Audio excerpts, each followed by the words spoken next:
Hi everyone, my name is Eras. Today we have moved in a new lecture and in this lecture we will try to cover some long answers type questions, right? Alright. In the previous classes we have solved so many different questions which is based upon the short answers questions, but now it's time to learn the long answers questions, right?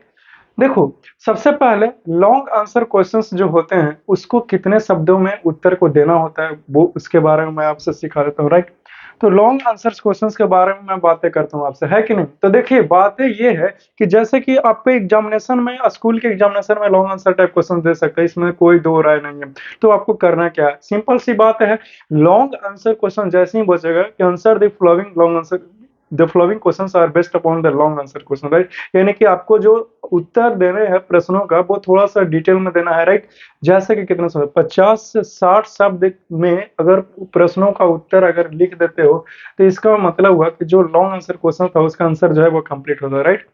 तो समझ गया ना? तो कोई आपसे पूछता है कि उसका उत्तर कितने में देना है, राइट?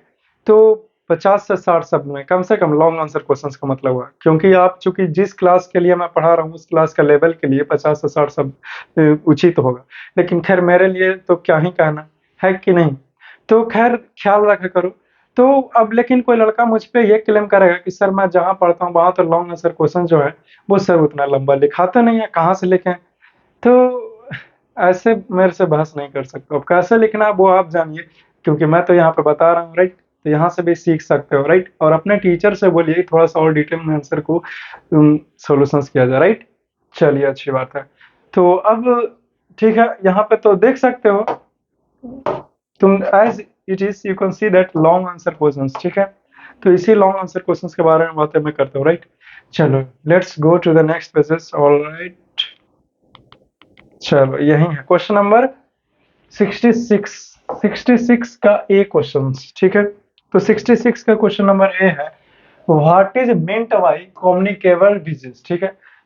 प्रश्न है, कम्युनिकेबल डिजीज के बारे में आप क्या जानते हैं, राइट? कोई दिक्कत वाली बात नहीं है। आगे, name any two communicable diseases. Communicable diseases क्या होता है, और कोई भी दो कम्युनिकेबल डिजीजेस का नाम बताओ। तो क्या दिक्कत है जी? कोई दिक्कत नहीं, इसमें क्या समस्या आ रही है? चलो भाई, तो कम्युनिकेबल डिजीज के बारे में मैंने टॉपिक में आपको पढ़ाया है। कम्युनिकेबल डिजीजेस क्या होते हैं मैं रिपीट करता हूँ। तो वैसा कोई भी डिजीज जो आसानी से इजिली स्प्रेड कर सकता है फूड, वाटर और एयर के थ्रू, तो इस प्रकार के बीमारियों को हम लोग कम्युनिकेबल डिजीज कहते हैं, या फिर डायरेक्ट कॉन्टैक्ट से भी कम्युनिकेबल डिजीज जो है वो फैलता है, राइट? Obviously yes. तो कोई पूछा कि कम्युनिकेबल डिजीज के बारे में बताओ, तो नहीं बता पाओगे, ऑब्वियसली आप बोल सकते हो, बता सकते हो, राइट? तो वहीं से मैंने लिखा हूँ कि those diseases which can be spread from an infected person to a healthy person easily through air, water, food or direct contact, then this is called communicable diseases.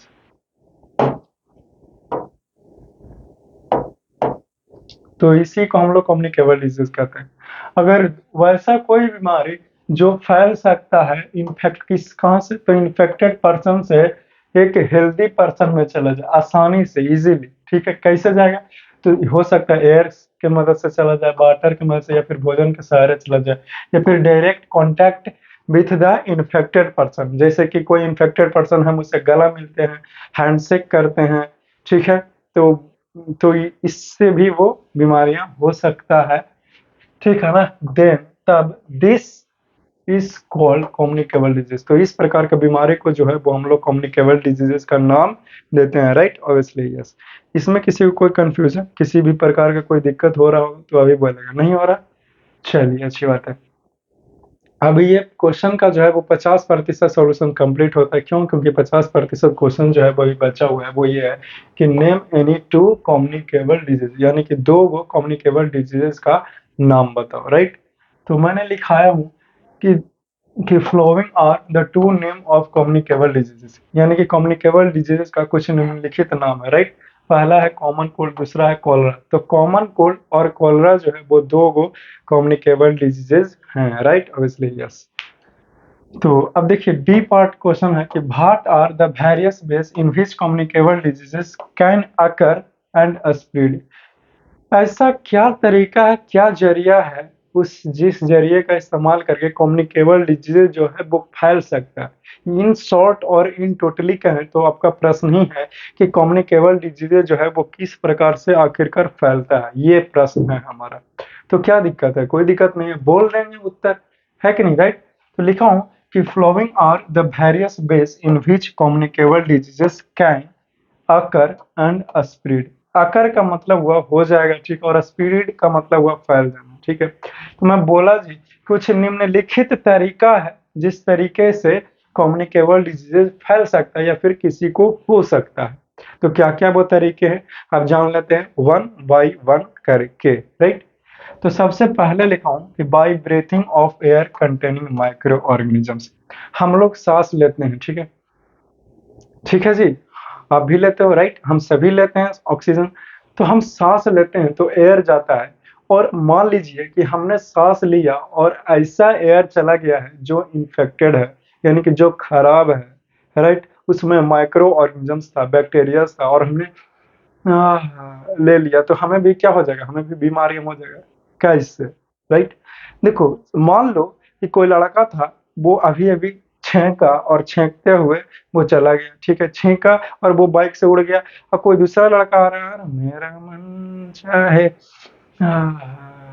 तो उसके अंदर चला गया ना वो हवा है, और हवा ही नहीं गया, एयर ही नहीं गया, बल्कि एयर के साथ साथ जो छींक का जो भी वहां पे बैक्टीरिया वगैरह थे, कॉमन कोल्ड वायरस, ये सब, तो वो भी तो उसके अंदर एंट्री ले लिया। तो मतलब क्या हुआ? मतलब उसको भी अब बीमारी हो ही जाएगा, राइट? तो समझ रहे हो ना, क्योंकि अगर हम लोग एयर लें और उस एयर में माइक्रो ऑर्गेनिजम्स है तो मुझे भी बीमारियां हो जाएगी, ऑब्वियसली, यस, राइट? किसी को कोई दिक्कत है, कोई समस्या, तो बोलेगा नहीं। चलिए, वेरी गुड। अब दूसरा देखते हैं, बाई टेकिंग इन्फेक्टेड फूड और वाटर। इन्फेक्टेड फूड और वाटर लीजिएगा, जैसे कि आप बासी भात खा रहे हो तो हो जाएगा बीमारी है। वैसा भोजन खाइए जो ढका हुआ हो, अनकवर्ड फूड को मत खाइए, ठीक है ना? क्योंकि इससे भी बीमारियां क्या हो रहा है वहाँ, क्योंकि इससे भी बीमारियां जो है वो क्या होती है, फैलती है। वाटर पीजिए तो सेफ वाटर पीजिए, कहीं इधर उधर का पानी मत पी लीजिए, जहां तहां का नाली खाए पोखर का पानी नहीं पी लेना, right? Drinking safe drinking water है तो वही इस्तेमाल करना, राइट? तो ये सब चीज़ों का छोटे छोटे बातें हैं, बट ये आपको हेल्दी रखने में बहुत ही ज़्यादा इम्पोर्टेंट अहम भूमिका निभाएगा, आपको पता ही भी नहीं, राइट? चलो, अच्छी बात है। अब तीसरा है by the bite of mosquito. अब देखिए, मच्छर अगर काट लिया तो मस्कीटोज के बाइट से भी, मच्छर के काटने से भी बीमारियां अक्सर फैलता है, राइट? तो बचिए, प्रयास कीजिए कि मच्छर जो है वो बाइट ना करे, मस्कीटोज जो है वो हमें काटे नहीं, क्योंकि अगर मस्कीटोज नहीं काटेगा तो बीमारियां नहीं होगा, क्योंकि पता है ना, मस्कीटोज मच्छर के काटने से कौन कौन सी बीमारियां होती है। तो मलेरिया हो जाता है, डेंगू हो जाता है, तो ये सब बीमारी चाहते हो कि नहीं हो जाए, तो करना क्या है? करना है कि आप मस्कीटोज बाइट से बचिए, मच्छर के हमलों से बचिए, और कोई तरीका नहीं है, राइट? तो मुझे यकीन है कि आप इतनी सारी चीजों को फॉलो करोगे, राइट? चलो, लिख लिया? If you wants then you can write it. आप चाहो और आप इसे लिख लो। मैं साइड हट गया आपके स्क्रीन के, और इसीलिए आप इसे लिख सकते हो, राइट? Obviously, yes. तो चलो, लिख लिया, मिटा दें। Very good, very nice. मुझे यकीन है आपने इसे लिखा होगा, राइट? आगे बढ़ते हैं। चलो जी, देखिए यहाँ पे ध्यान दीजिए, ये नेक्स्ट क्वेश्चन है आपका, और क्वेश्चंस को समझते हैं, राइट? क्वेश्चन, ओह, मैं भी ना कहाँ कहाँ ध्यान चला जाता है, अभी खत्म क्या हुआ? टोटल 3 तो देखे, 3 गो देखे हैं जिसके माध्यम से जो डिजीजेज है, यानी कि बीमारियां जो है वो स्प्रेड होता है, यानी कि फैलता है। अब चौथा पॉइंट देखते हैं कि बीमारियां जो है वो किस प्रकार से स्प्रेड होती है, राइट? फोर्थ में है by sharing infected injection needle. अगर इन्फेक्टेड इंजेक्शन का निडल जो है वो शेयरिंग कीजिएगा तो आपको भी बीमारियां हो ही जाएगी, राइट? कैसे? अब जैसे कि मान लीजिए कोई पेशेंट है, उस पेशेंट को कोई बीमारी था, पार्टिकुलर डिजीजेस थे। अब उस पेशेंट को इंजेक्शन दिया गया है ठीक करने के लिए, ठीक है, डॉक्टर ने सुई दे दिया, और उसी सुई का इस्तेमाल करेगा एक हेल्दी पर्सन को इंजेक्शन देने के लिए, तो उसको भी बीमारियां हो जाए। क्यों? क्योंकि इंजेक्शन दिया इन्फेक्टेड पर्सन का, तो नीडल अंदर गया, ब्लड गया, तो ब्लड में माइक्रो ऑर्गेनिजम्स था। अब ये ब्लड वाला जो इन्फेक्टेड इंजेक्शन है वो हेल्दी पर्सन को दे दिया, तो ब्लड उसके अंदर भी चला गया, यानी कि माइक्रो ऑर्गेनिजम्स भी चले गए।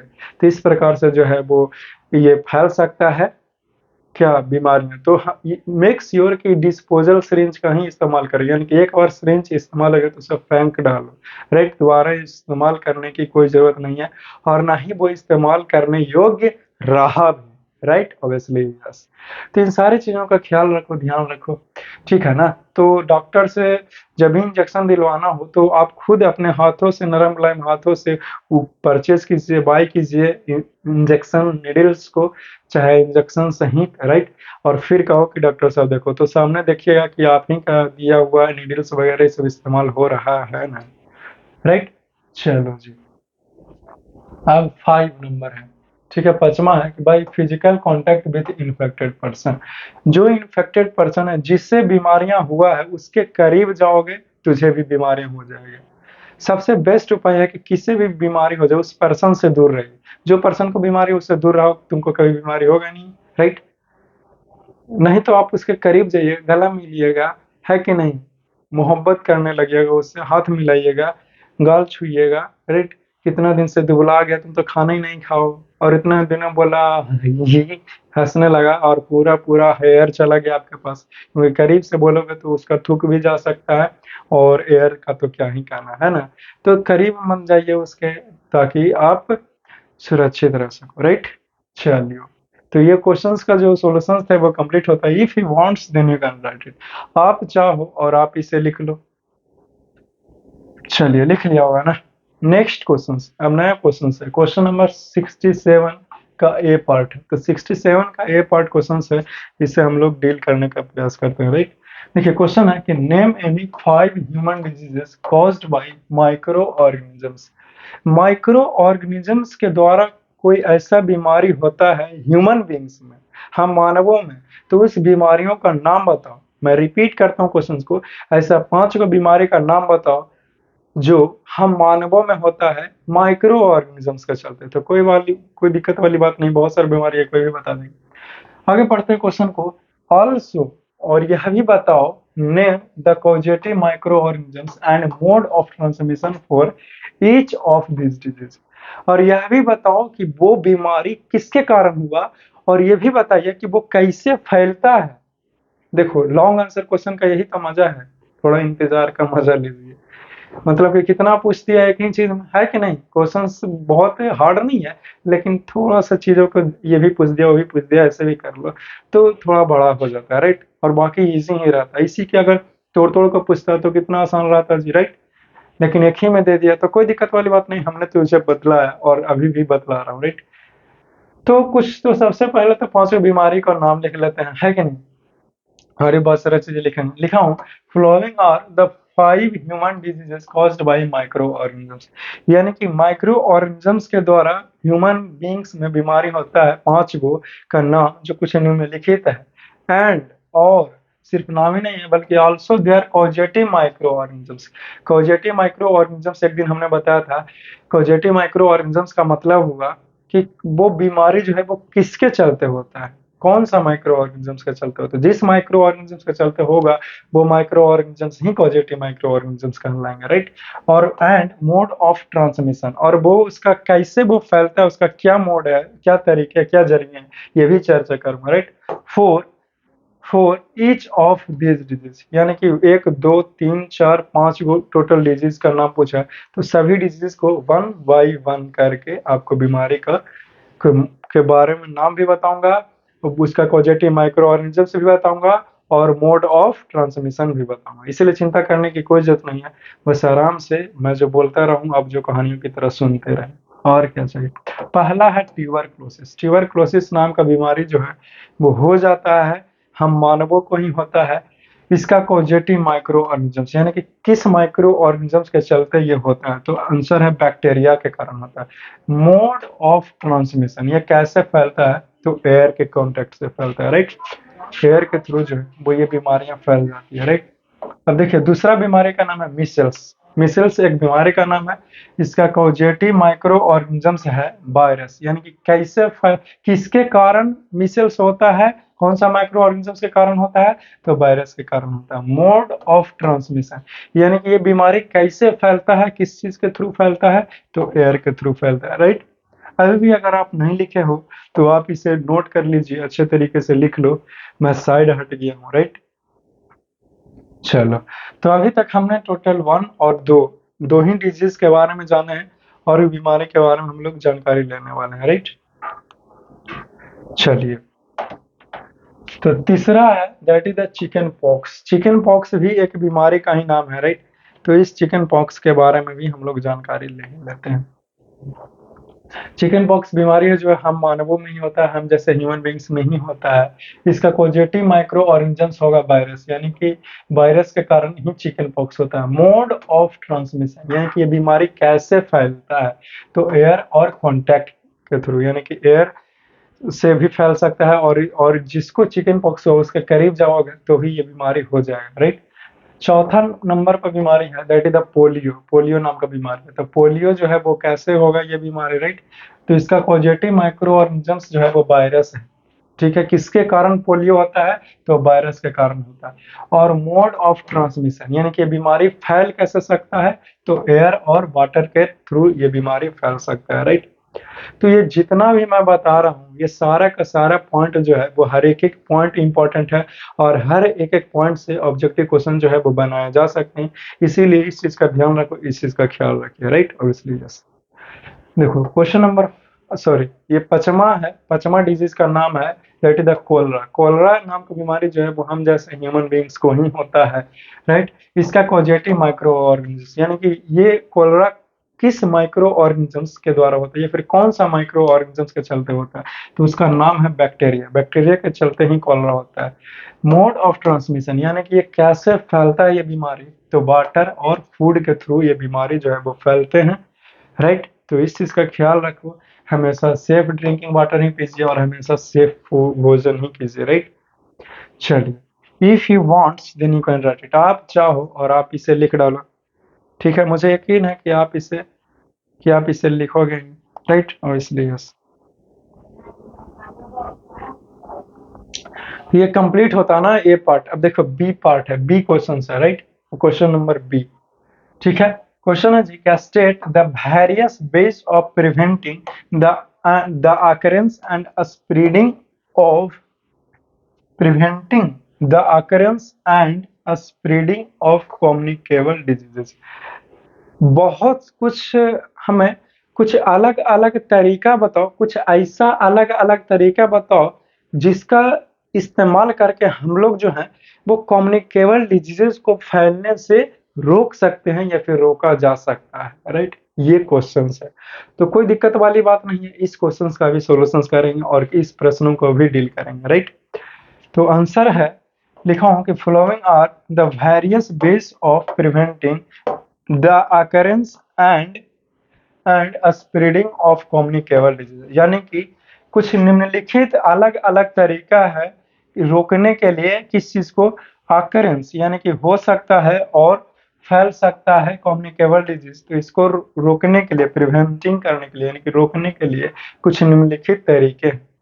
तो क्या क्या तरीका हो सकता है, इन्हीं सारे तरीकों के बारे में हम चर्चा करेंगे, और इन्हीं सभी तरीकों के बारे में 1 बाय 1 करके जानकारी लेंगे, राइट। तो लेट अस सी। तो देखिए, पहला नंबर पे है, right. A person suffering from common cold should always cover his mouth and nose with a handkerchief while sneezing. ऐसा कोई व्यक्ति जो जुकाम से, सर्दी से सफरिंग कर रहा है या फिर उसको हो गया है, तो उस व्यक्ति को छींकते वक्त रुमाल को या फिर कोई भी कपड़ा को अपने नाक के पास में रख लेना चाहिए छींकते वक्त। इस चीज का ध्यान रहे, ताकि माइक्रो ऑर्गेनिजम्स और बैक्टीरियाज और वायरसेस जो भी हैं वो इन्वायरमेंट में ना फैल सके, ताकि कोई और भी लोगों को इनहेल करके, सूंघ करके एयर को, किसी और को भी बीमारी को फैलने से आप रोकिए उसे, ठीक है। तो जब भी छींकना हो या फिर जब भी छींकना हो, राइट, तो आपको क्या करना है, आप रुमाल रखिए अपने नोज पे व्हाइल स्नीजिंग या फिर कफिंग के समय में, वहीं लिख बोला गया है, ठीक है ना। माउथ और नोज को कवर कीजिए अपने रुमाल से, और रुमाल नहीं है तो एक रुमाल ले करके चलिए, बहुत महंगा नहीं आता है, राइट। बहुत सस्ता रुमाल आता है, ठीक है ना। So if you wants then you can write it, आप चाहो और आप इसे लिख लो, ठीक है। पहला पॉइंट कंप्लीट होता है कि किस प्रकार से हम लोग कम्युनिकेबल डिजीज को फैलने से रोक सकते हैं, राइट। अब देखिए दूसरा पॉइंट है कि we should keep our food cover to protect it from getting infected by flies. Flies का मतलब हुआ हाउस फ्लाइज, राइट। हम लोगों को जो हमारे पास भोजन है उस भोजन को कवर्ड करके रखना चाहिए, यानी कि ढक करके रखना चाहिए, ताकि जो फ्लाइज है, घरेलू मक्खियां है, उस पर ना बैठे।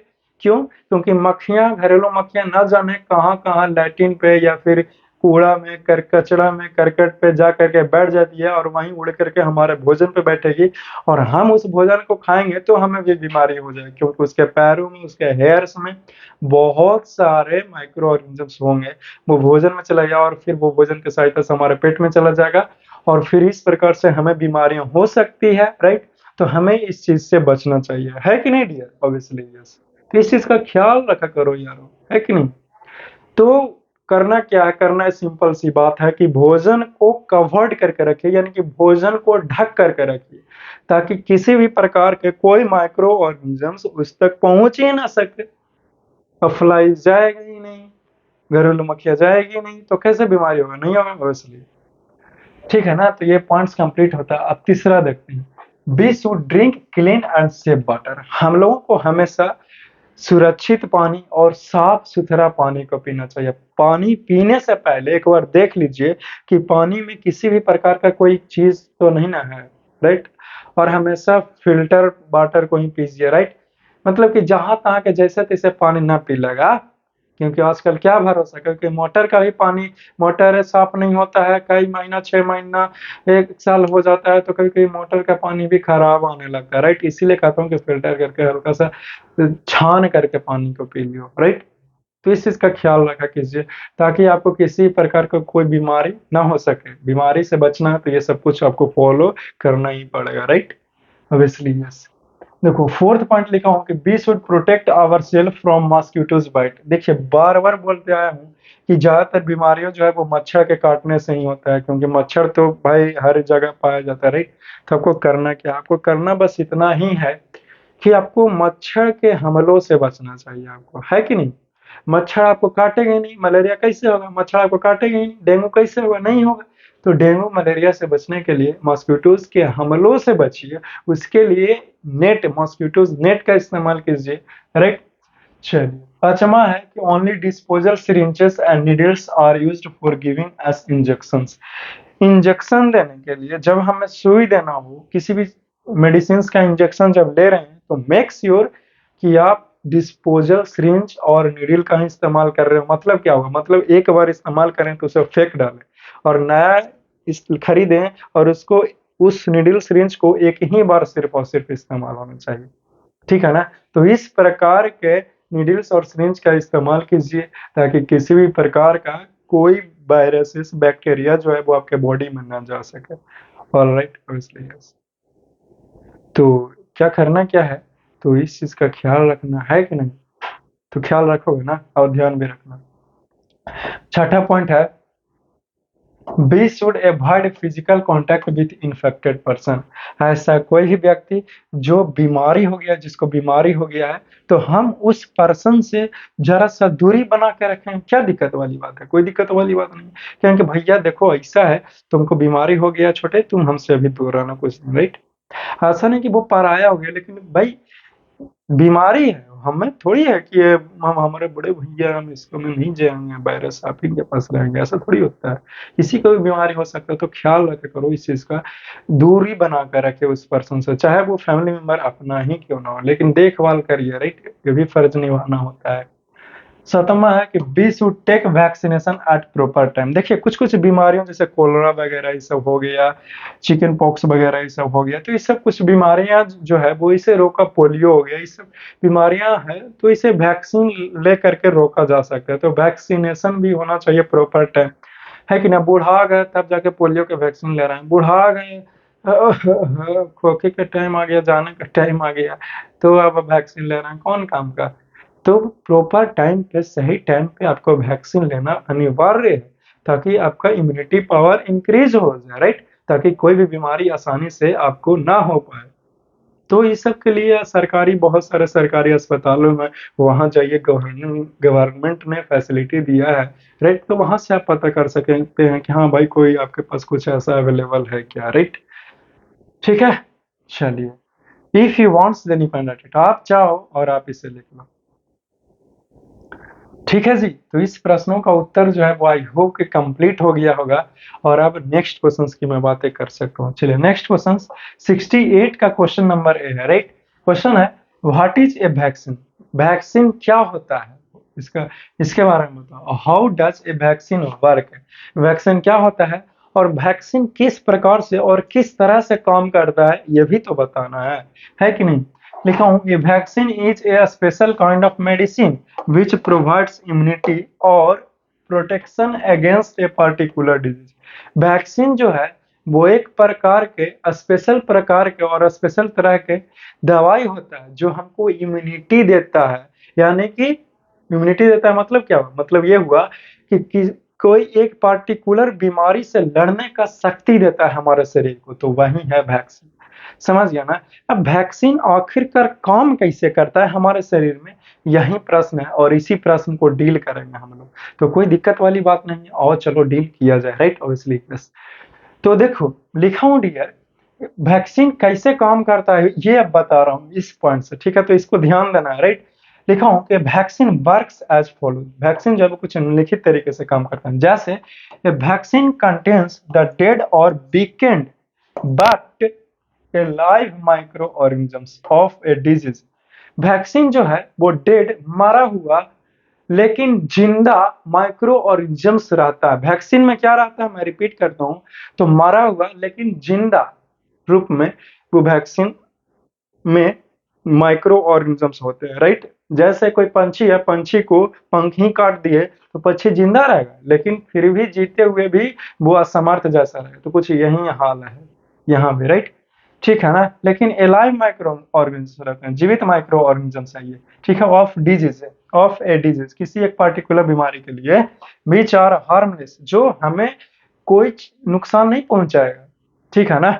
जो हार्मलेस है हमारे बॉडी के लिए, यानी कि कोई नुकसान नहीं पहुंचाएगा। And do not give a disease, और जो कि हमें किसी भी प्रकार का बीमारी नहीं वो देगा, right? When it is introduced into the body of a healthy person, और जब इसको एक हेल्दी पर्सन के शरीर में डाल दिया जाता है वैक्सीन को ओरली, यानी कि मुंह के सहारे, ठीक है? मुंह के सहारे, राइट? जैसे पोलियो को ड्रॉप्स दिया जाता था ना, तो पोलियो ड्रॉप्स वो एक प्रकार का वैक्सीन दिया जाता था, या फिर, ठीक है, तो ओरली दे दिया जाए अगर वैक्सीन, या फिर इंजेक्शन के थ्रू, लिखा हूं, या बाय इंजेक्शन, तो क्या होगा?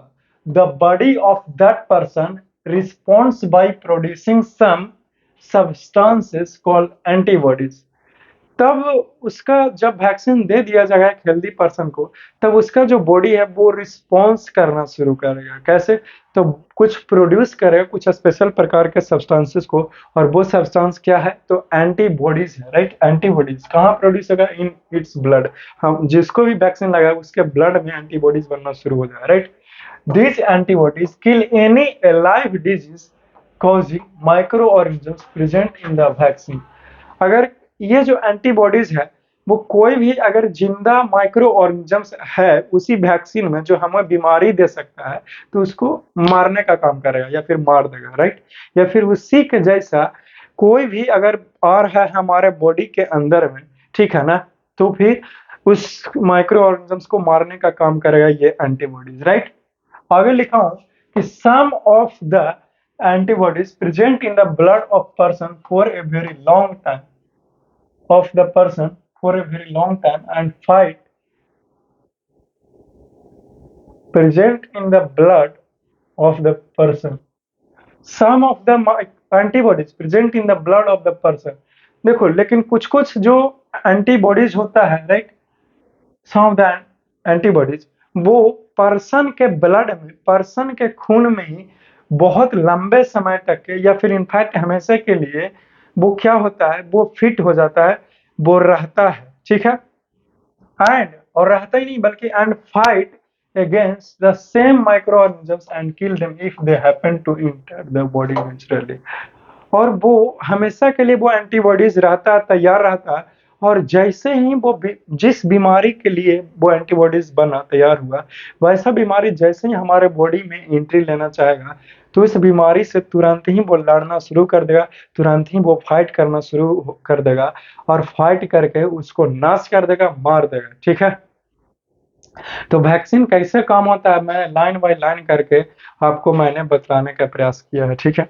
सो if you wants then you can write it, आप चाहो और आप इसे लिख डालो, राइट। चलो लिख लिया होगा, इसे क्लियर कर दे।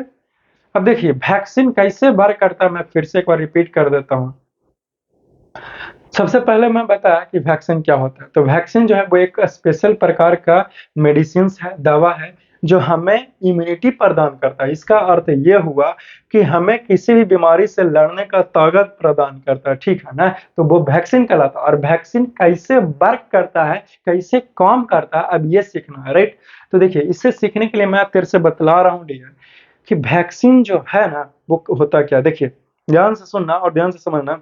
वैक्सीन जो है वो एक्चुअली में वो उसके पास कुछ माइक्रो ऑर्गेनिजम्स है, जो वैक्सीन में डाल करके हमारे बॉडी में दिया जा रहा है बॉडीगार्ड के रूप में। लेकिन चिंता करने की कोई जरूरत नहीं, ये माइक्रो ऑर्गेनिजम्स हमें नुकसान बिल्कुल भी नहीं पहुंचाएगा, क्योंकि उसको कमजोर करके डाला जा रहा है। और जब हमारे बॉडी में चला जाता है वो वैक्सीन, तो रिस्पॉन्स करना शुरू कर देता है कुछ सब्सटेंस को रिलीज करके।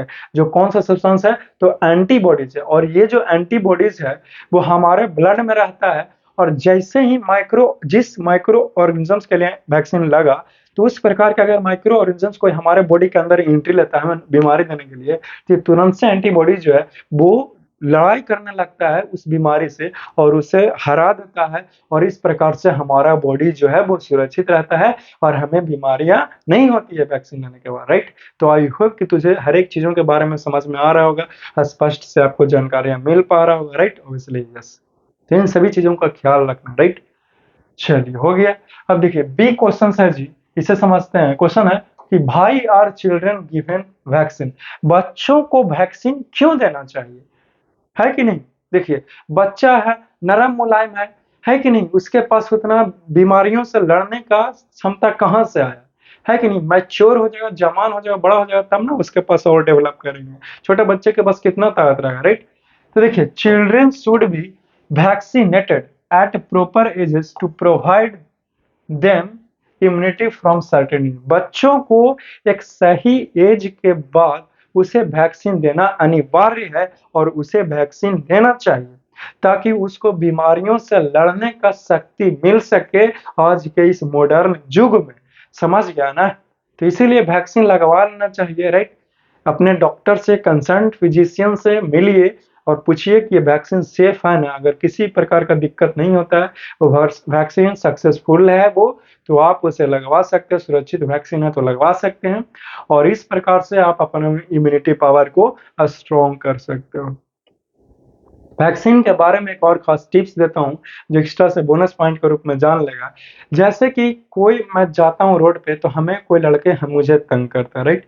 हमारे पास जितना ताकत रहेगा उतना ही ना ताकत लेके लड़ेंगे। अब भाई वो 10 और हम 2 और तुम अकेले, ये बहुत नाइंसाफी है, राइट। हम अकेले वो 10, तो हम कैसे उससे जीतेंगे जी, है कि नहीं।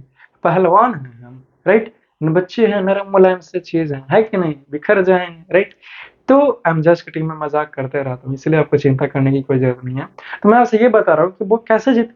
तो करना क्या, तो और बॉडीगार्ड लेते हैं, हाँ अपना साथियों को ले लेते हैं, और फिर कूद जाते हैं कि चलो अब देखते हैं कि कौन है जो मतलब कि तंग करता है। और चलो सब दोस्त के बीच में गए, तब फिर वो शांत हो जाए, स्थिर हो जाए, और इस प्रकार से मैं सुरक्षित रहूँ। तो वही हाल वैक्सीन के केस में भी, हमारा बॉडी नहीं लड़ पा रहा था, इसलिए हमने एक्स्ट्रा मंगवाया, एक्स्ट्रा बूस्टर मंगवाया, ताकि हमारा बॉडी इस बीमारी से लड़ने का शक्ति मिल जाए, और हम सुरक्षित रह सके इस प्रकार से, राइट।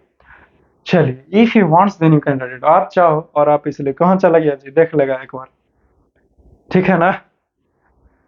तो इसे देख लो, ठीक है। अब देखिए क्वेश्चन नंबर 69 को पढ़ते हैं, राइट।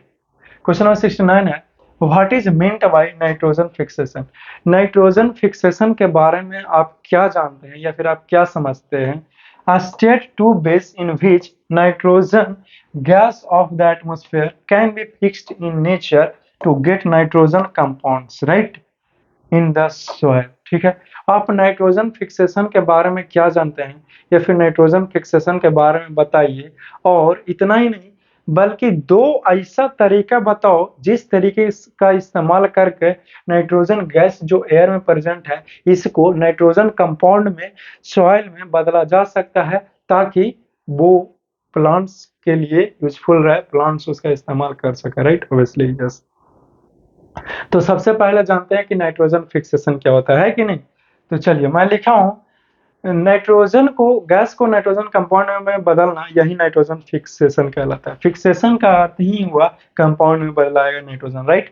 लिखा हूं, the process of converting nitrogen gas present in air और atmosphere into nitrogen compound are called nitrogen fixation. ठीक है, ऐसा कोई प्रक्रिया जिसमें नाइट्रोजन गैस जो हमारे एटमॉस्फेयर में प्रेजेंट है यानी कि जो हमारा एयर में प्रेजेंट है उसको बदल दिया जाए नाइट्रोजन कंपाउंड में, तो इस प्रक्रिया को, इस प्रोसेस को नाइट्रोजन फिक्सेशन का नाम दिए, राइट? आई होप कि तुझे पता चला होगा कि नाइट्रोजन फिक्सेशन आखिरकार होता क्या है, इसका डेफिनेशन क्या होगा। तो कोई पूछेगा कि व्हाट इज नाइट्रोजन फिक्सेशन, तो नहीं बता देगा, मुझे लगता है कि आप बोल सकते हो, राइट? Obviously yes. तो इन सभी चीजों को ख्याल रखा करो ताकि कुछ और भी बातें मैं आपसे बता सकूं। ठीक है, चलिए लिख लो इसे। लिख लिया होगा, मुझे यकीन है कि आपने इसे लिखने का प्रयास किया होगा। अब आगे बढ़ सकते हैं, राइट?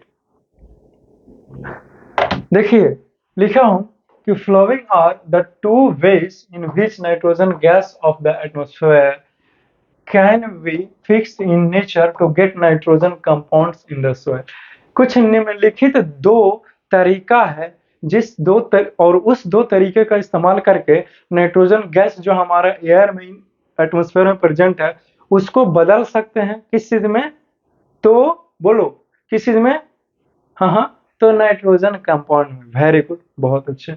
तो पहला तरीका है बाई राइजोमियम बैक्टीरिया और दूसरा तरीका है बाई ब्लू ग्रीन एल्गी। तो राइजोमियम बैक्टीरिया जो प्रेजेंट है लेज्यूमिनस क्रॉप्स के रूट नोडुल्स में, और ब्लू ग्रीन एल्गी का तो क्या ही कहना। तो ये दोनों जो माइक्रो ऑर्गेनिजम्स है इसका खासियत है कि नाइट्रोजन गैस को लेता है और उस नाइट्रोजन गैस का इस्तेमाल करके बदल देता है नाइट्रोजन कंपाउंड में, और मिट्टी में मिल जाता है वो नाइट्रोजन कंपाउंड, जो कि इंपॉर्टेंट है किसके लिए? तो प्लांट्स के लिए, राइट? तो समझ गया ना दो तरीका क्या है? तो ये दो तरीका है और ये दोनों बदल सकते हैं, राइट? चलिए, if you wants then you can write it. आप चाहो और आप इसे लिख डालो, राइट? चलिए, मुझे यकीन है कि आपने इसे लिखा है कि नहीं। अब देखिए क्वेश्चन नंबर 70, क्वेश्चन नंबर 70 को समझने का प्रयास करते हैं, राइट? क्वेश्चन है जी, draw a neat level diagram of nitrogen cycle. Nitrogen cycle का एक क्लियर डायग्राम को बनाओ, राइट? इन नेचर, जो कि प्रकृति में होता है, विच natural phenomena occurring in the sky is responsible for nitrogen fixation.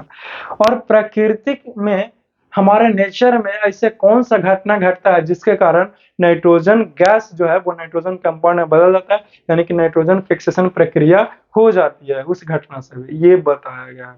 तो उस घटना का नाम है लाइटनिंग, थंडर स्टॉर्म, जो बिजलियां कड़कती है, बिजलियां चमकती है। तो उस समय नाइट्रोजन जो है वो ऑक्सीजन के साथ हाई टेम्परेचर पर रिएक्ट कर जाता है ऑक्सीजन से, और नाइट्रोजन कंपाउंड में बदल जाता है नाइट्रोजन से, राइट? तो इस प्रकार से चीजें होती है। तो क्या आंसर होगा? तो लाइटनिंग के समय, ठीक है ना? लिखा हूं, lightning produced in the sky is a natural phenomena, एक नेचुरल फेनोमेना है अकरिंग इन द स्काई, जो स्काई में होता है, is responsible for nitrogen fixation. तो लाइटनिंग के चलते ही नाइट्रोजन फिक्सेशन जो है वो होता है, जो कि एक नेचुरल फेनोमेना है। अब एक डायग्राम को बनाने के लिए कहा है, तो देखिए मैंने इस डायग्राम को, आपको याद है तो मैंने एक्सप्लेन किया है, लेकिन फिर से क्वेश्चन में दे दिया गया ये डायग्राम को, तो कोई दिक्कत वाली बात नहीं है, इसे डील कर लेंगे, है कि नहीं?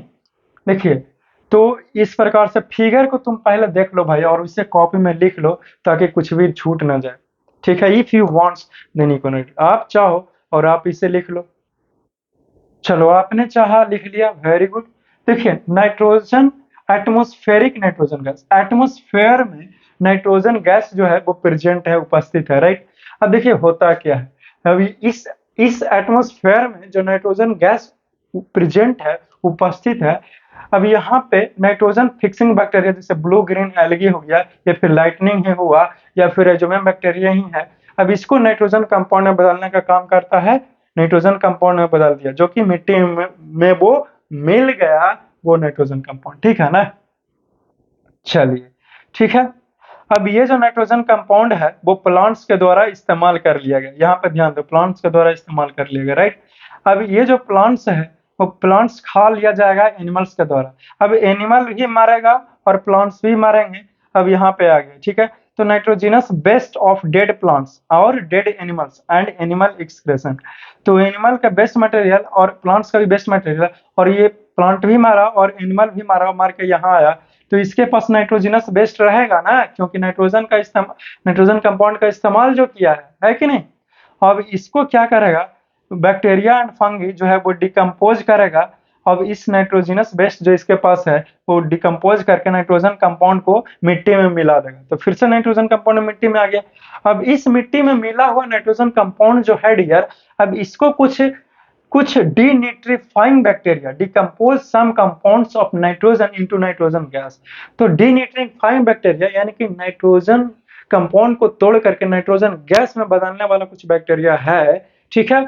तो ये ऐसा बैक्टीरिया जो है वो यहाँ सॉइल में प्रेजेंट है, नाइट्रोजन कंपाउंड, इसको बदल देगा नाइट्रोजन गैस में, ठीक है, यहाँ पे बदल देगा बैक्टीरिया, डीनिट्रीफाइंग बैक्टीरिया, तो फिर से ये गैस में बदल गया, तो फिर से ये गैस तो चले जाएंगे एटमॉस्फेयर में, राइट। तो एटमॉस्फेयर में से नाइट्रोजन कंपाउंड ये फिक्स हुआ था, सॉइल में आया था, जो प्लांट्स के द्वारा इस्तेमाल हुआ, ठीक है।